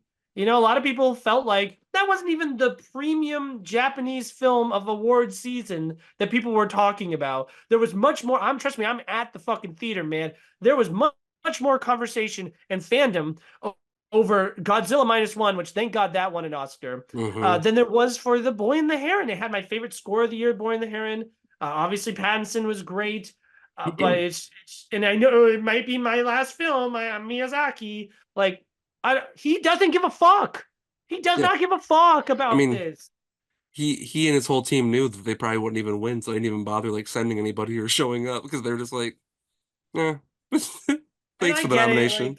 I was talking to a buddy of mine. He was like, "Yeah, well, clearly there's like an effort to like spread out these awards, make them more like international friendly. I mean, because that was such a huge hit when Parasite won. So that's why Zone of Interest doesn't only win Best Picture, but it also wins Best Sound. We have All Quiet on the Western Front. It did very well. Drive My Car. So I appreciate the effort to make these awards more international, but I just think that Spider Verse was critically, I think commercially. I just think it's the movie that like we are going to look back and remember way more than The Boy and the Heron. And I understand there's a third one coming out, and so maybe oh well we give it to Spider Verse again later, but it's just like no. I think the best performance of the year or the best animated movie of the year was Spider-Verse 2, and I was clearly I'm like a little too upset about it And not Nimona winning. should have been number two. Nimona is very good as well, and I Love that like movie. Robot Dreams. And at the end of the day, thank God Disney didn't win the fucking Disney award, or Pixar. So we're about to go into Kung Fu Panda 4, but I just remembered. So I haven't even had a chance to see Robot Dreams yet whatsoever. They played the trailer for Robot Dreams the morning of the Oscars for Kung Fu Panda 4. That's the first time I've ever seen anything about it, period. And I was like, oh, that looks like a great movie. I hope it wins something. Like It right when the is. movie, It really uses the song, September. yeah, the trailer looked adorable, and I was like, I hope this movie comes out soon because I'd really like to see it. It's super cute. Silent film. It's adorable. Yeah, I really recommend it. But yeah, there's nothing else. I mean, I wish I'm Just Ken won instead of but the Billie Eilish song is a little bit more prestigious, but two-time Oscar winner, Billie Yeah, I mean, Eilish. Billie Eilish is in the conversation with Nolan now. It's pretty Yeah, crazy. she's got the same amount of Oscars as Nolan. She's got twice as many as Scorsese. I think she Uh, officially is the youngest person with two Oscars, I think. Like legitimately. and she's great. Yeah, No, but like that like song was very emotional. Like I completely agree. Like I Am Ken is a great song, but just from the emotional standpoint as well as like the impact it had like in the movie, I think that was the right answer. No, I agree. I agree. I just think when we look back at Barbie, oh, what was that song from Barbie? Oh, I'm Just Ken. You know what I Oh yeah. mean? Like, and it was great. Like that. There's you even mentioned it. That was like one of your favorite things that happened during the show. Oh Like yeah. this is the iconic thing that we're gonna look back at and define this year. That song defined this year. That and my other favorite moment was when Godzilla Minus One won the visual effects award and all of the people from Japan had their little Godzillas in their hand. I thought that was the cutest shit ever, and I loved that moment almost as Mhm. much as the dog clapping. But yeah, there was just some fun moments in this award show in general. But yeah, I don't think there were too many like huge snubs other than Spider-Man, but it was just like a more watchable show than the last few years, in my opinion. Yeah, and you brought up Poor Things, how that swept a lot of like the more art department awards, which Yeah. in my head I was like, I'm surprised, and I was like, wait a minute. Poor Things is owned by Fox Searchlight, which is owned by Disney, which owns ABC, which is where the Oscars are on. And so it's really No, easy to but be cynical, you know? legitimately, a lot of those sets and everything were just out of fucking like imagination. Like they aren't Yeah. existent in real world. Where like some of the Barbie stuff was obviously like that would have been my second choice for sure, just because of how much crafting was put into a lot of that stuff. But yeah, I mean the Poor Thing stuff was just out of Yorgos's head, it seemed like. Hmm. All right, I'm pulling up. Yeah, because I went through the Oscars. There's nothing really else I want to say about it. So we can move on to Panda if you'd like it. I'm pulling up the box office and Rotten Tomatoes now. Absolutely. So Jack Black, he's one of the coolest people in Hollywood. He's had this freaking franchise going since 2007 now. Is that when the first one came out? That was 2008. So yeah, I was still in middle school then. That's just so crazy to me that this is still going on, but still going on strong too. I mean, the box office, like I saw some numbers today, and I think it's the second highest grossing of the franchise at least. It's like Yeah. doing pretty fucking good for being a fourth movie. So, but at the same time, is it the best movie in the franchise? No, it's the worst. I did not really like it that much. I thought it was fine. My niece loved it, so that's good. The kid children are loving it, but my biggest gripe with it was the fact that like the Furious Five didn't exist in it until the very end credits. And that's what I kind of love about these movies is like that kind of cast of like, yeah, I bet it's pretty hard to keep Angelina Jolie, Seth Rogen, Lucy Liu, Jackie Chan, David Cross, all these people to keep them in an animated movie and keep them on the same budgetary and time constraints that you probably need for a whole animated movie has got to be hard, but I just felt like that kind of cast was missing in there. Like I love Jack Black and I'll watch anything he's in, but I kind of missed him bouncing off those characters a little bit more. Hmm. No, I completely agree with everything you just said, every single word. And yeah, just to expand on it, it's very easy. I just talked about being cynical with the Oscars, and it's very easy to be cynical with this movie. It's like, creative decisions being made for business reasons. And that's such an annoying thing when we're talking about art. And, just knowing, yeah, like you said, oh, the Furious Five aren't in this movie. Oh, well, that's probably because they don't want to pay Angelina Jolie and Seth Rogen. And then same thing with the villains, it's like, okay, Ian McShane, he's not fucking doing anything. He'll come back, but Gary Oldman and J.K. Simmons have Oscars now. They don't care about this shit. Yeah. And so it's just like, and that's why they don't talk. Like, Shen makes a peacock noise, but that's about it. And then just the fact that they did bring back Ian McShane, I didn't like that because if you're first of all, you're not going to bring anyone back, everyone back, then don't bring anyone back, Yeah. and just have that be a thing. And because they did bring Ian McShane back, he has way too many lines than he needs. Do you remember the climax of the movie when we're having this big epic battle and we just totally cut away from the big epic battle to see Tai Lung in a cage being like, hit him with the left, uppercut right. And then the other guy's like, who are you eating rooting for? And he goes, at this point, I don't even know. I'm so confused. And it's like, was this First of all, it wasn't funny. And second of all, it just feels like we're like, oh, well, we got him back. Here's so have all these little lines that we'll pepper in the last 30 minutes. I just spit all over my screen. I'm still mad about Spider-Verse, man.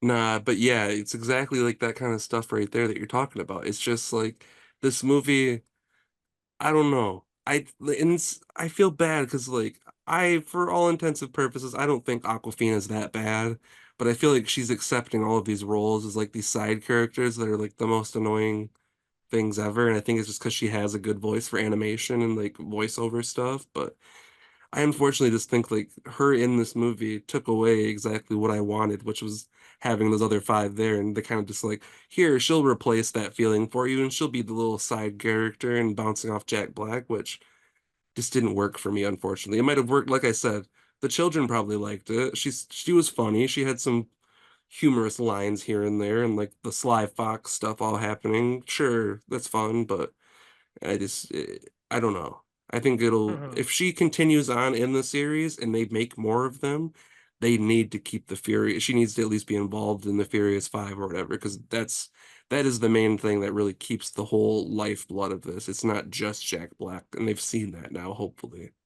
Yeah, and I agree. I don't think she's necessarily really bad Aquafina in this movie. But it's one of those things where I pointed out Margot Robbie after Barbie. She was like, "Hey, I'm gonna take a step back and do some producing because I don't want to like oversaturate my own market." And I think that's what Awkwafina is doing. Like, I understand actors need to work, but by consistently being in front of our eyes all the time, and then she's a star. She has a very recognizable voice, which is great for animation. Hmm. She's got a lot of like personality, and she's a star, I think. But by not letting us miss you at all, you're oversaturating your market in a way that like Kevin Hart did, and eventually we're just not going to want to see you anymore because we're just so like I watched we watched Lift from Kevin Hart, and I'm still like, oh God, go away. Yeah, yeah, it's exactly that too, because she's getting to that point where like I liked her in a few different things. When I just knew her from, she had a Comedy Central show. It was like Aquafina's Nora from Queens, I believe what it's called. That show is Mhm. hilarious. And I think it's a lot of like her humor mixed in with like other writers and everything, but it was a really funny show. But just the more and more that she's in of like all of these franchises that she keeps squeaking into and all these different roles that like I don't know. Yeah, like you were saying, she's oversaturating her own market, and it's just kind of becoming exhausting to the point where, like, when I see her, I used to have enjoyment, and now I'm just kind of getting upset by it. Like, let someone else get in there, I guess. And the character's such a stereotype too, because I mean we're going the Cars 3 route. I know Cars 3 didn't invent the storyline, but the whole like, okay, like let's pass on the torch to the next Hmm. generation. And so that I'm just so tired because that means we know exactly what's going to happen. I mean, I will say when her character, the reveal with her character that happened in the middle, I was like, whoa, oh yeah, I'm Yeah, an idiot. I should have known that was going to I happen. did the same thing too. But yeah, it's just it's a way to pick the most mid, movie and the most mid Pixar franchise to copy, Cars 3. But yeah, no, I just didn't I think thought a big disappointment for me in this movie was I assumed after Puss in Boots: The Last Wish was the massive hit that it deserved to be for many reasons. I thought that DreamWorks would be like, oh, clearly people love it when we actually try and do new things with our animation and we really put a lot of effort in the story and characters. So the only thing that I can think in this moment, now that you say that, is that they just put so much of their time, effort, budget into Puss in Boots that maybe they just forgot that they were making Kung Fu Panda 4. And once they got their budget back, they were like, oh no, we don't have any more money in the budget to actually do anything crazy with this one. So let's Hmm. make the safest movie possible for Kung Fu Panda 4. Because that's what it felt like. It wasn't a bad movie, but it Yeah. wasn't anything, especially up to the standards of especially the first two. I watched the third one over the weekend. It was fine, but I didn't love it as much as those first two kind of made me feel. And they also hit me when I was 12 years old for the first one, and the other one I forget when it came out, but not long after. So I was still on the younger side, but Hmm. I still enjoy animation for the most part. I'm a big fan of almost every animated movie that was released this year, other than the two I haven't seen yet, obviously, for that were in the Oscars. But I love that kind of style and everything. So it was just a very mid movie. It was middle of the road. Didn't really love it, didn't hate it. It was kind of just okay. I was there for 90 minutes and it wasn't abhorrently bad. It was just fine. Yeah, it's funny. Before the press screening, the Universal will do this most annoying shit. They'll play like an ad for a Peacock thing, like with the lights off and everything. It was an ad for Megamind versus the Doom Syndicate, which is the pilot movie for the streaming show Megamind, whatever bullshit. Which, by the way, I think it's really funny. There's a kids show with the word syndicate in the title. Kids don't know how to pronounce that, No. and they don't know what that means. I don't even know. It means like a group. Yeah. But like, yeah, so whatever. But yeah, we're watching this, and there was a kid heckling it. Wait, by the way, 5 minutes into the movie, Tai Lung is wrecking shit, and the kid's like, "Oh my god, oh my god," and it's like a teenager. Like this isn't like a child. Oh, that makes it But bad then. I thought it was funny. I thought it was cute at first. Now I just don't like it at all. no, I turned around and I was immediately like, I was like, for 90 minutes, please shut up. Because like I just wasn't gonna put up with it. But yeah, so I brought up Puss in Boots, how it's like, we're not even trying new types of animation here. But yeah, before the movie, they play the Megamind pilot movie. And this movie kind of feels like that. It kind of feels like the pilot for a spin-off show about Aquafina's character. and you have Jack Black come back for this one, but in the show he's going to be voiced by someone else, you know, like that's like to Exclusively on lower about Peacock. quality. Yeah, exactly. So I agree. I actually I think a stronger man than I would say that this is like a 2 out of 5, but I gave it like a 3 because at the end of the day, I enjoy hanging out with Poe and Shifu, and the dad storyline was a little charming, though repetitive. Oh yeah. And speaking of repetitive, how many times, and you just watched the third one, so you know exactly what I'm talking about. How many times do I have to hear the joke, I'm the great and powerful, legendary this character? And the other character's like, whoa, who? Like, what are you talking about? Like, and it's just like, oh, you don't know me? The Dragon Warrior of the past or whatever. And it's like, I'm sick and tired of that joke because that was Kai's entire joke in the third movie. Yeah. And now we just shift that to Poe here. And it kind of ruins the world building because it's like, oh, we're 1,000 years. We're waiting for this Dragon Warrior and all of China. That they protect all of China and shit. And it's just like, okay, so was this just a little thing in the Valley of Peace? And this doesn't actually matter to the rest of China as a whole? Because that makes Kung Fu Panda so much smaller and lame. Yeah, it makes it sad. That's why, like, yeah, the more I keep thinking about it, the more I'm disliking it. I don't want to do that, but yeah, Kung Fu Panda 4 was just, I guess it was disappointing. I guess, Oh, oh yeah. Oh yeah. like, I didn't hate it walking out of it, but the more I consider it, comparing it to the other, even the other three in general, especially the first two, but yeah, it's just, they could have done so much more, and it's making a lot of money, so Kung Fu Panda 5 is inevitable. Like, it'll probably happen. Yeah. So No, it's funny. I, I write the meanest 3-star reviews, and this is one of those. Hmm. so yeah, it's just, I mean, if they do another one, just please learn from these mistakes and just do something good. And you brought up some box office stuff, so I will bring up Kung Fu Panda 4 in its opening weekend made 58 million basically. It's like 57.989, Yeah. 58 million. So it's on good track to make it to that $100 million mark, which means that I will be receiving 71 points because that is the critical Rotten Tomatoes score, which that's right around where we were at. We said Oh, 3 stars, so three and a it's half is higher what than we I were. assumed it would be, but yeah, it's in the right range for sure. Which, by the way, like you said, super disappointing. This was my most anticipated animated movie of the year, and now it's looking like it's gonna be a layup for any one of like even Despicable Me 4 looks like a better time than this. Yeah, even Um, watching that trailer in the theater, I was like, that was fun. I don't, that's one series that like, although I don't agree with everything, especially the third one just wasn't that great, but the first two are like two of my favorites. mhm. So Oh like, yeah, the first two Kung Fu Panda movies are perfect. no, I'm talking about Despicable Me. Oh, the first one's really good, and I the like the rest of second them one a are lot. like they're the same movie over and over again. The I feel third one like. was garbage, but I like the second one. So that's the thing. I don't hate the third. The third one's fine. The second one's fine. This one will be fine. The third But one with yeah, the evil brother or whatever, I didn't care for it. yeah. But dude, so that 71 points will be added on top of my 93 points for Dune Part Two. It has officially crossed that $100 million mark. It is at 157 domestically after I think it was 81 million in its opening weekend.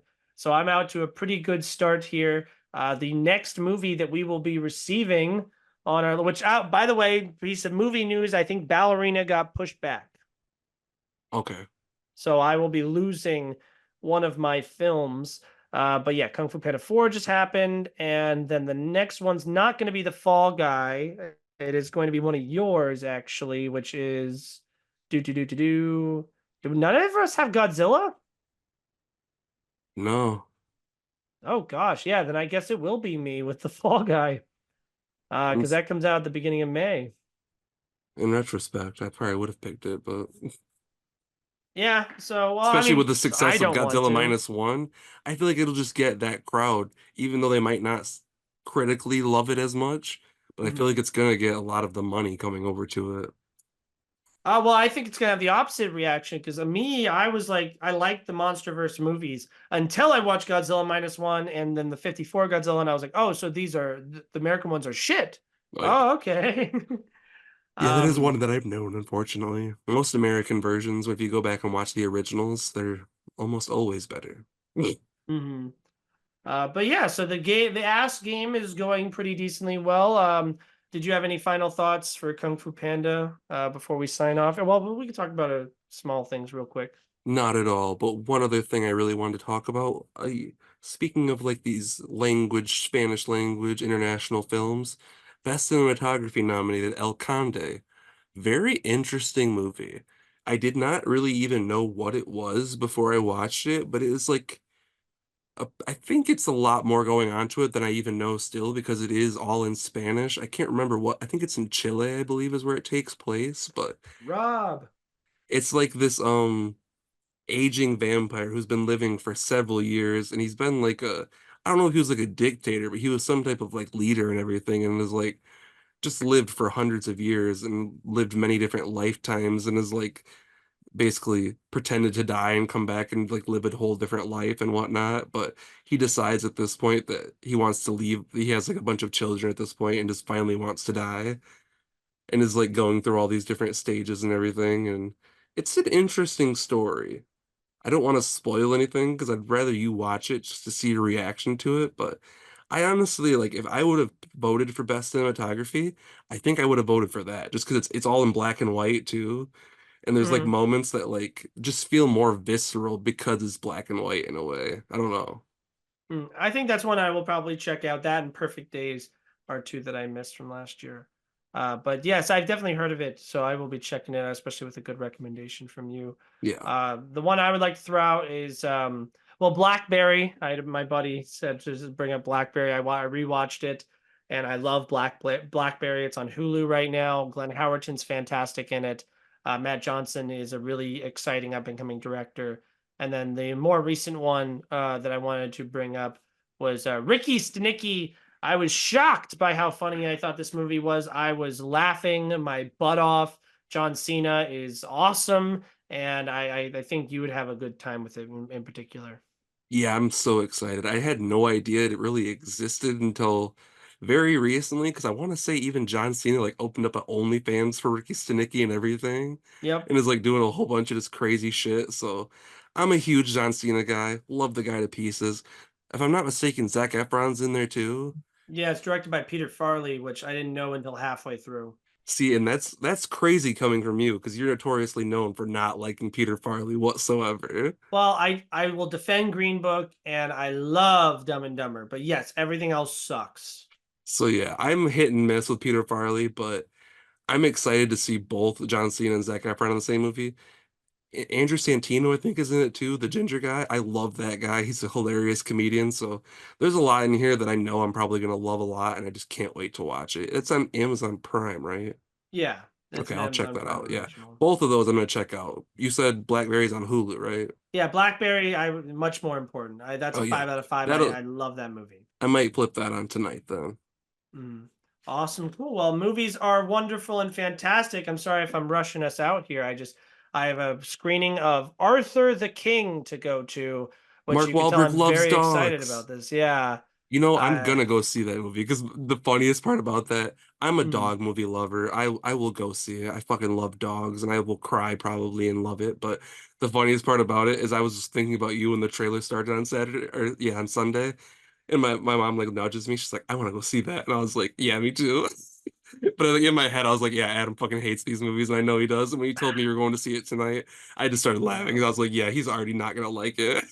Well, I picked it for Disappointment Media, which I'm in a bit of a bad streak because I just did Kung Fu Panda, which I didn't like, and then now I'm doing this, and then and after that I picked X-Men '97. I never watched the original X-Men show, so I'm Oh. like, but yeah, so I have to go.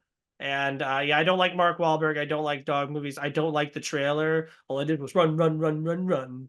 Like, and they have like three different songs in the trailer. Yeah, fuck this movie. But more meatballs for me, I guess. Is the line in the trailer? More Yeah, meatballs yeah, for yeah. you. I've seen the trailer a million times. I can't tell you, and I didn't even work on it. I've seen it so much.